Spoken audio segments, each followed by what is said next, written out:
사마천은 역사가로서 역사서에 아주 특별한 기록들을 많이 남겼습니다.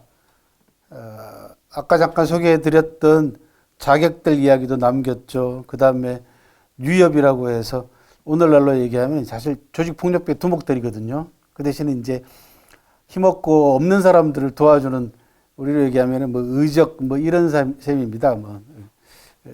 옛날 사람들은 대협, 뭐 협객 이렇게 불렀습니다.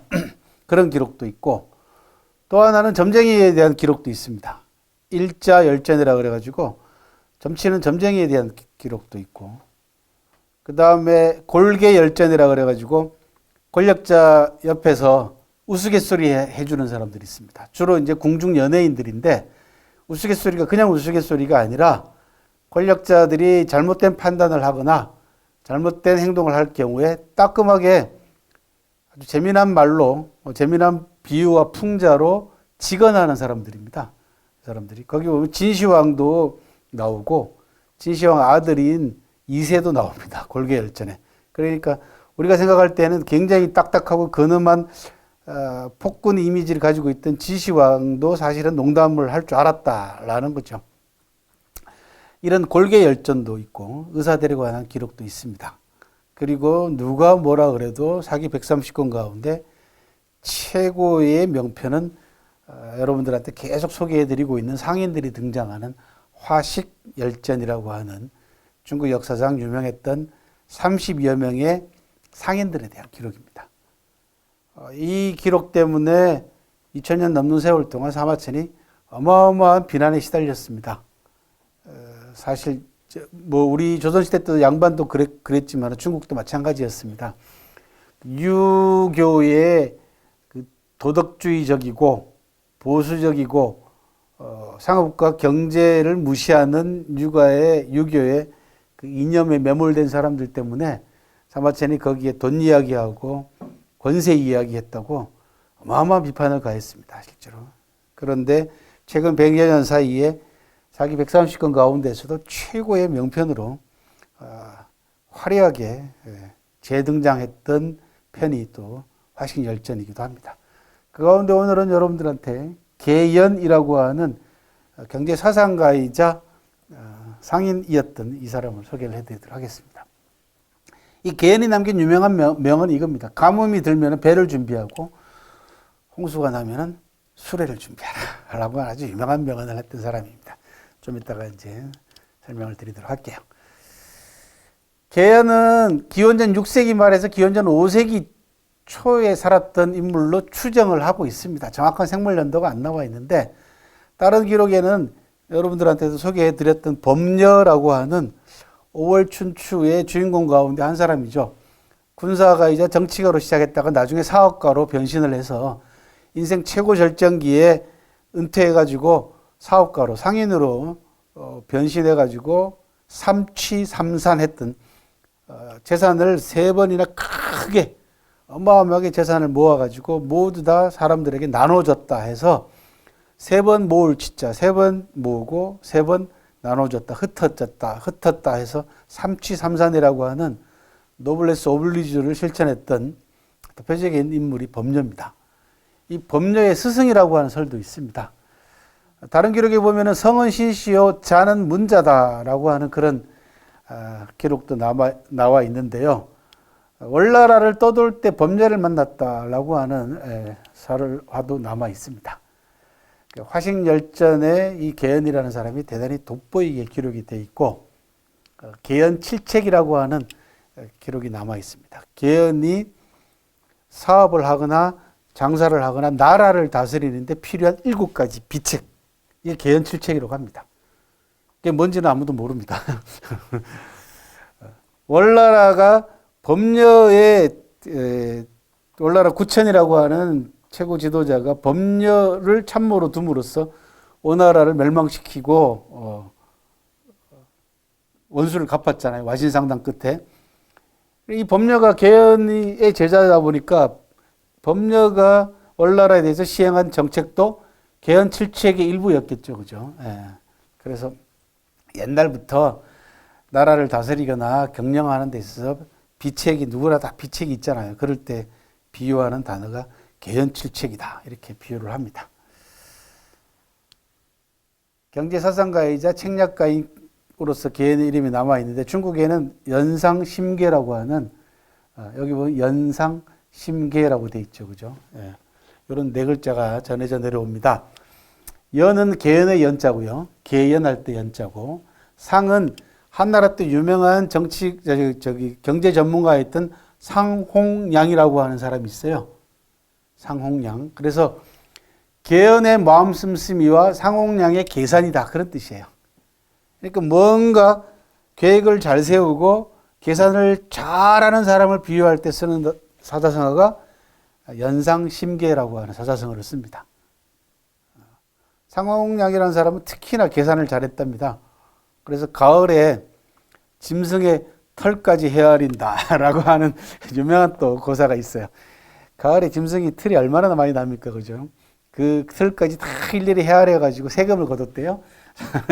아주 독한 경제 관료였습니다, 상홍량이. 그래서 계연심계라고 합니다. 계연의 마음 씀씀이와 상홍량의 계산.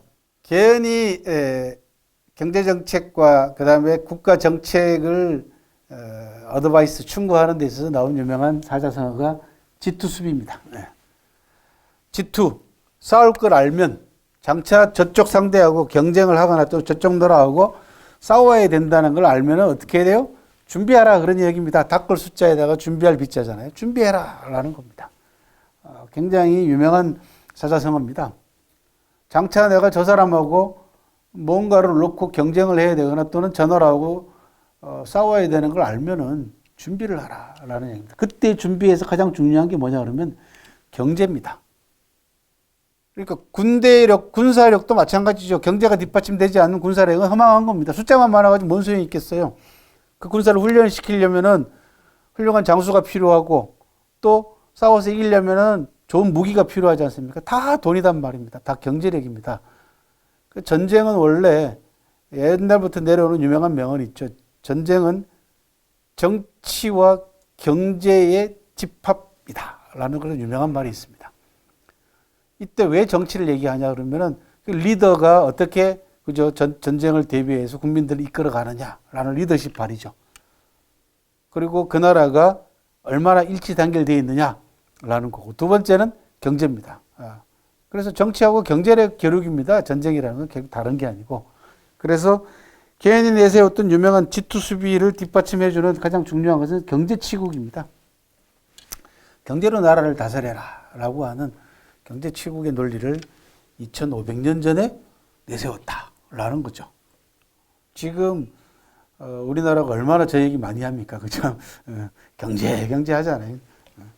소득 성장이냐 아니냐 이런 걸 다 떠나서 국민들이 편안하게 의식주를 해결할 수 있는 그 단계까지 가기 위해서는 국가가 경제정책을 어떤 정책을 내느냐에 따라 가지고 달라지겠죠. 그죠? 그런데 놀랍게도 개연이라는 사람이 2500년 전에 경제로 나라를 다스려야 된다라고 하는 경제치국을 내세웠습니다.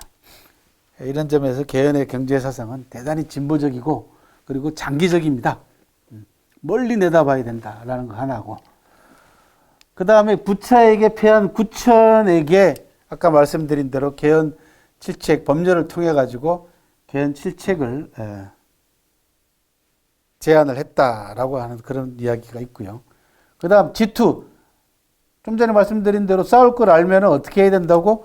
준비를 해야 된다. 그럼 준비를 하는데 어떤 준비를 해야 되느냐라는 것이 바로 장기적인 대책을 통해서 경제력을 향상시키기 위한 다양한 정책이 필요하지 않겠습니까? 그래서 안 알면은 준비하라. 준비를 하되 치밀하게 준비하라. 어떤 준비를 할 것인지 장기적 계획을 세워서 준비하라. 그런 이야기들을 개연이 하고 있습니다. 자, 이게 이제 개연이 남긴 가장 유명한 명언입니다. 가뭄이 들면은 배를 준비하고 홍수가 나면은 수레를 준비하라. 가뭄이 들면 물이 말랐는데 뭔 배를 준비합니까? 그 다음 홍수가 났는데 배가 필요하지 뭔 수레를 준비해요. 그죠? 그런데 개연은 저렇게 얘기를 합니다. 왜? 가뭄이 들었으면은 당장 사람들이 필요로 하는 건 전부 다 수레입니다. 하지만 다음 해를 생각해 본다면 올해 가뭄이 들었다는 얘기는 다음에는 비가 많이 올 가능성이 훨씬 크다는 거죠.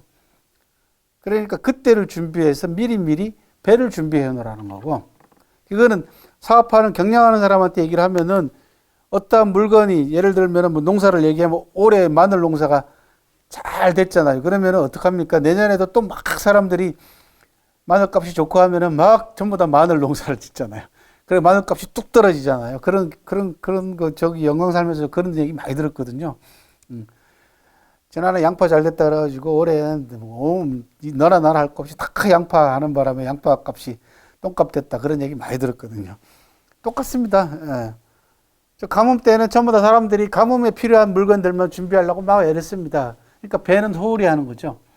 근데 내년에 그 다음 해가 되면은 비가 많이 와서 홍수가 났을 때는 정작 어려울 때 준비해 놓지 않는 바람에 배가 필요한데 배가 없단 말이죠. 장사하는 사람들도 마찬가지입니다. 어떤 물건이 많이 생산돼 가지고 물건 값이 뚝 떨어지고 나면은 내년에 되면 그 물건이 생산이 덜 돼 가지고 값이 오를 것이다라는 예상 정도는 충분히 한다는 거죠.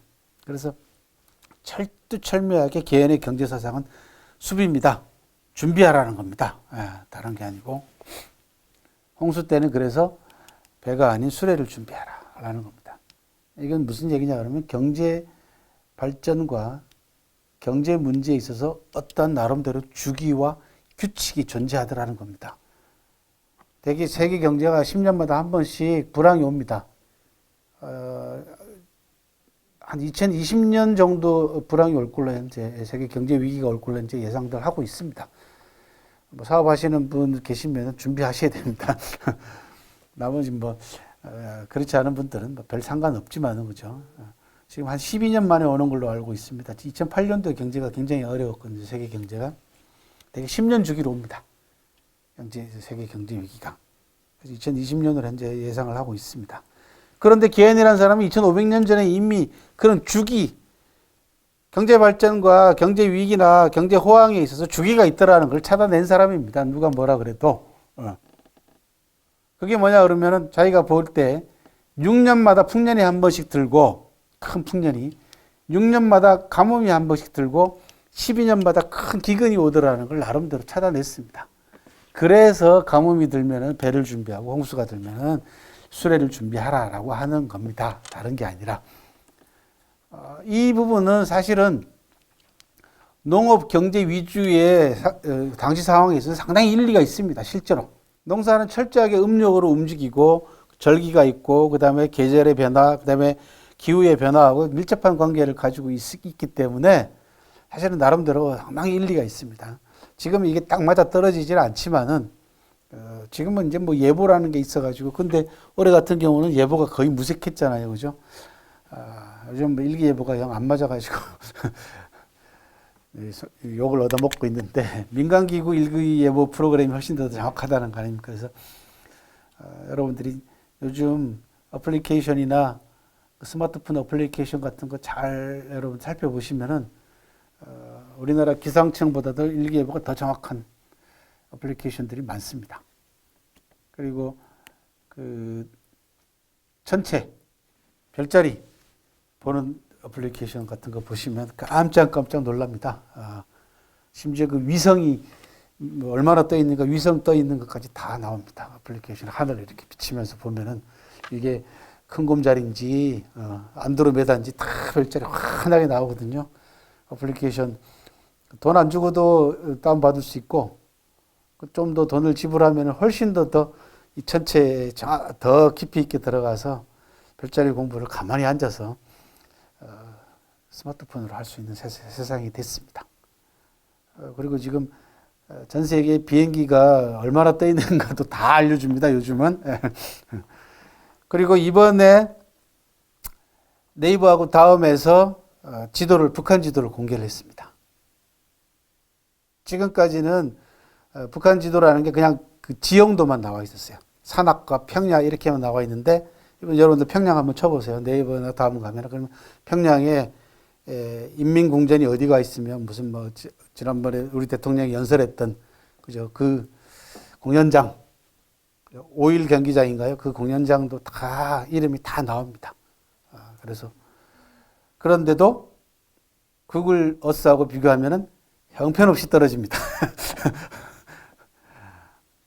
그래서 아마 조만간 뭐 우리도 자체적으로 위성이 지금 돌아가고 있긴 합니다만은 우주 개발 이런 위성들 자꾸 쌓아 올려서 그런 정보들을 수시로 줄 수 있어야 됩니다.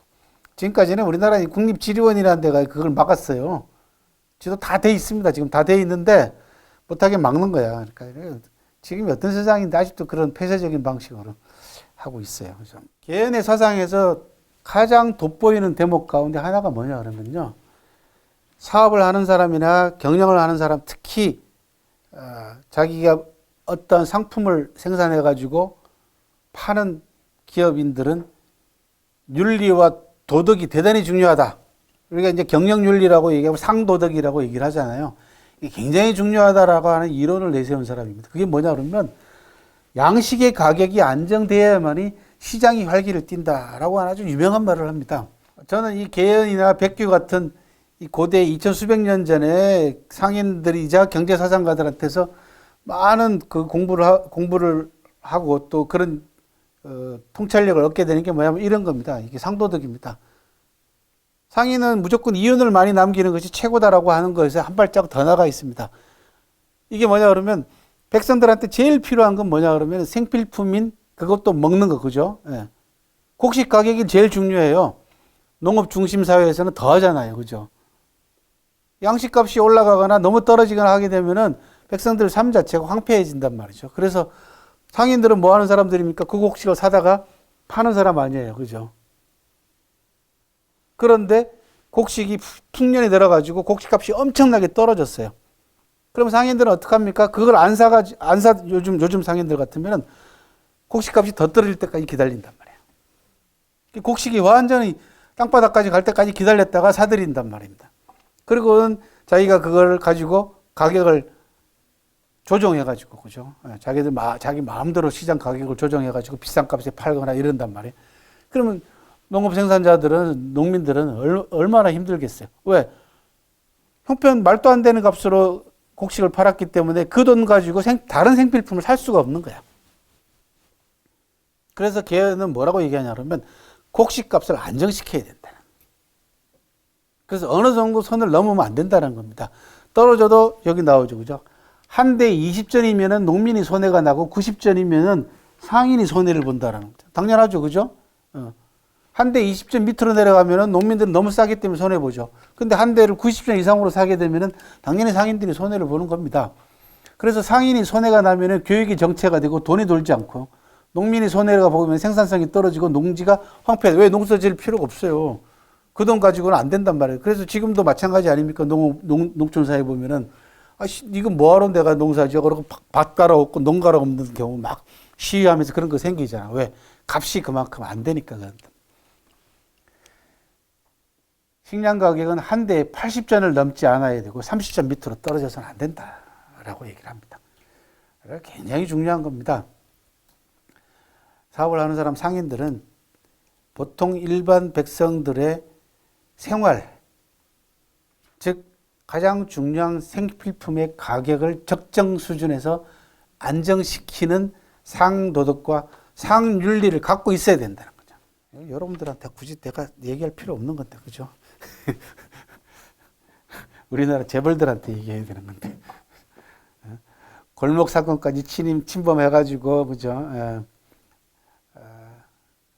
일반 조그만 가게라도 한번 해보려고 하는 사람들을 힘들게 만드는, 이게 편의점들이 다 그런 것들이거든요. 이게 대기업들이잖아요. 그게 상도덕이 없어서 그런 겁니다. 우리나라의 기업들이 경영 철학과 상도덕이 없는 겁니다. 상도가 없는 겁니다. 이런 교육을 어렸을 때부터 받아야 되는데, 우리나라 경영인들이 그죠? 과잉보호만 받고, 사람을 무시하고 그러다 보니까 마치 황제처럼 군림을 하려고 해서 늘 문제가 발생합니다. 거기에 폭력까지 동원을 해가지고 사람 두들겨 패고 하는 재벌 2세, 3세들이 얼마나 많습니까? 아직도 있습니다. 개연이 한 유명한 명언들입니다. 극에 이르면 비싼 것은 싸지고 싼 것은 비싸진다. 뭐 일기일천이요 극이 부반이다. 이게 이 복자인데 읽으실 때 부를 읽으셔야 돼요. 다시 그런 뜻입니다. 한번 귀했던 것은 한번 천해지기 마련이다. 이 귀하던 건 비싸다는 얘기입니다. 그러니까 비싼 것은 나중에 싸지기 마련이다. 싼 것과 비싼 것은 서로서로 바뀌기 마련이다. 왜? 그게 이르면 다시 돌아간다는 얘기예요. 뭐든지 땅바닥까지 떨어지면 다시 위로 올라갈 수밖에 없고 너무 위로 올라가면은 아래로 떨어질 수밖에 없는 거다. 라는 아주 단순하지만 불변의 진리를 얘기하고 있습니다. 그래서 재물과 화폐죠. 재패, 욕, 기행, 여, 유수다. 재물과 화폐는 물 흐르듯이 돌려야 된다라는 유명한 말을 합니다. 재물하고 화폐는 쌓아놓으면 안 된다는 얘기입니다. 그래서 재물과 화폐는 물 흐르듯이 돌려라. 움직이게 만들어야 된다라는 그런 얘기를 합니다. 재물을 축적하는 이치에 대해서 개헌은 이렇게 얘기합니다. 화물의 질이 중요하다. 즉 물건 생산된 식량이 됐든 뭐가 됐든 간에 물건이 썩지 않게 해야 된다는 얘기입니다. 그래서 질이 중요하고 자금은 유통이 막히지 않게 해야 됩니다. 그 다음 상품은 비싸다고 값이 더 오를 때까지 쌓아두거나 이렇게 해서는 안 된다. 그래서 축제를 반대합니다. 이 사람은 정당치 못한 방법으로 재물을 쌓아두는 것을 반대합니다. 비싼 것은 거기에 이르면 헐값이 되고 헐값이 거기에 이르면 비싸진다. 이게 이제 유명한 말입니다. 거름을 비싸게 팔 수 있고 진주를 싸게 살 수 있다. 그 이치만 알면. 그러면서 뭐라고 얘기하냐. 물건값이 오르면 쓰레기처럼 내다 팔고 값이 내리면 옥굿을 사들이듯이 사들여라. 라는 아주 유명한 말을 합니다. 이게 뭐 전율이죠. 이거 우리나라 기업하는 사람들한테 특히 대기업하는 이 재벌들한테 이런 얘기 해줘야 된다. 저런 얘기를 듣고 감동을 받아야 됩니다. 무슨 얘기인지 아시죠? 그죠? 물건값이 막 올라요. 그러면 보통 상인들 같으면 어떡하냐면 더 오를 때까지 기다립니다. 한도 끝도 없이. 물건값이 막 떨어져. 그럼 어떻게 해요? 더 떨어질 때까지 안 사들여. 물건값이 막 오르면 더 오를 때까지 가만히 갖고 있어. 이게 안 팔아. 그러면 어떻게 됩니까? 서민들의 생활이 엉망이 되는 겁니다. 예? 물가가 너무 오르거나 너무 떨어져 가지고. 그죠? 그래서 아까 얘기한 대로 상인이라면 올바른 상인이라면은 상윤리, 상도덕을 가지고 있어야 된다. 그래서 이렇게 얘기합니다. 물건값이 오르면 내가 가지고 있는 게 얼마나 귀해. 이게 엄청나게 귀해졌잖아요. 근데 이걸 귀하게 생각하지 말고 쓰레기를 내다 버리듯이 팔아라라고 얘기합니다. 그렇게 해서 물가를 안정시키라는 얘기죠. 수요 공급을 맞춰주라는 얘기죠. 그 다음 물건값이 내리면 이건 똥값이잖아. 확 떨어지면 이게 얘 100원 하던 게 10원으로 떨어지면 이거는 진짜 이게 쓰레기잖아요. 그죠? 그런데 뭐라고 얘기해요? 옥구슬을 사들이지 사들이라. 보석을 사들이지 사들이라. 그런 자세를 가지고 사업을 하고 경영을 하라라는 이야기입니다. 보통 사람이 아니죠. 그죠? 이런 사람이 이런 논리를 가지고 월나라 법녀한테도 배움을 주고 또 월나라 구천한테도 개헌칠책을 제시함으로써 결국은 월나라가 오나라를 물리치고 복수를 할 수 있었다라는 거죠. 이 개헌칠책은 뒷담화가 있습니다. 법녀가 아까 개헌한테 배웠다고 얘기했죠. 근데 법녀는 월나라 구천을 도와가지고 오나라를 멸망시킨 다음에 어떻게 해요? 떠납니다. 저는 개헌칠책 가운데 이게 들어있을 거라고 생각합니다. 마지막에 가장 잘 나갈 때 내려와라. 이게 그 물건이 극에 달하면은 그죠 바뀐다고 얘기했잖아요, 그죠? 이렇게 최고의 높은 자리에 올라갔단 말이에요. 법녀가 이제 심지어는 구천이 나하고 나라를 반씩 나눠갖자고 얘기했단 말이에요. 근데 그거 안 믿어요, 법녀는. 그리고는 간편하게 필요한 것들만 물건 사가지고 가족들 데리고 제 나라로 떠납니다. 떠나면서 자기를 스카웃했던, 자기를 월나라 왕 구천에게 추천했던 친구 문종에게 편지를 씁니다. 같이 가자. 구천은 어려움은 함께 할 수 있어도 부귀영화는 같이 못하는 사람이다. 어려울 때는 같이 할 수 있어도 일이 잘 되고 난 다음에는 그 부귀영화를 함께 누리려고 하는 사람이 아니다. 그러니까 가자. 그러면서 법녀가 남긴 유명한 말이 있죠. 날던 새가 다 잡히면은 좋은 활은 간직해 두는 것이고, 사냥감이 잡히면은 사냥개는 삶아 먹는다. 이게 토사구팽. 제일 먼저 쓴 사람입니다. 사기에 나오는 토사구팽은 두 번 나옵니다. 한 번은 법녀가 쓰고 한 번은 한신이 씁니다. 법녀가 한신보다 한 300년 정도 앞선 사람이기 때문에 법녀가 속담이라고는 하긴 하지만 일단 제일 먼저 저작권자는 법녀입니다. 근데 문종은 망설여요. 에이, 설마 그렇게 했냐. 우리가 얼마나 어렵게 같이 힘들게 했는데 우리 임금이 그럴 리가 없다.